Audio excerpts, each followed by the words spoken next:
Davos పర్యటన ముగించుకుని రేపు చంద్రబాబు గారు వచ్చేస్తున్నారు. హైదరాబాద్‌కి 8కి చేరుకొని 10కల్లా తాడేపల్లికి, ఉండవల్లికి చేరుకుంటారు. ఆయనకి ఘన స్వాగతం పలకడానికి మంత్రులందరూ కూడా మీరసలు అక్కడ దేశం రాష్ట్ర ప్రతిష్టని ప్రపంచమంతా వినిపించారు.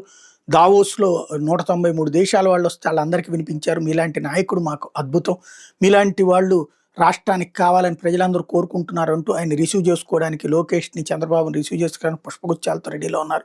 కార్యకర్తలు కూడా ఘన స్వాగతం పలకబోతున్నారు. మొన్న ₹1,00,00,000 పెట్టుబడి అదేదో రియల్ ఎస్టేట్ సంస్థ అనౌన్స్ చేసింది కాబట్టి అట్ట ₹1,00,00,000 పెట్టుబడులు తీసుకొస్తున్నటువంటి నాయకుడికి స్వాగతం లాంటి ఫ్లెక్సీలు కూడా పెట్టాలని కొంతమంది భావిస్తున్నటువంటి సందర్భం. అయితే చంద్రబాబు గారు వచ్చేసే ముందు హైదరాబాద్ అనేటటువంటిది ఇవాళ లివబుల్ సిటీగా మార్చింది నేను. అందరూ జనా ఇది జనావాస యోగ్యంగా మార్చింది నేను. అట్లాగే అమరావతి అన్నటువంటిది కూడా అలాగే మార్చబోతున్నాను. అందమైనటువంటి నగరంగా బ్యూటిఫుల్ సిటీగా మారుస్తాను ప్రపంచంలోనే అన్నటువంటిది హామీ ఇచ్చొచ్చారు.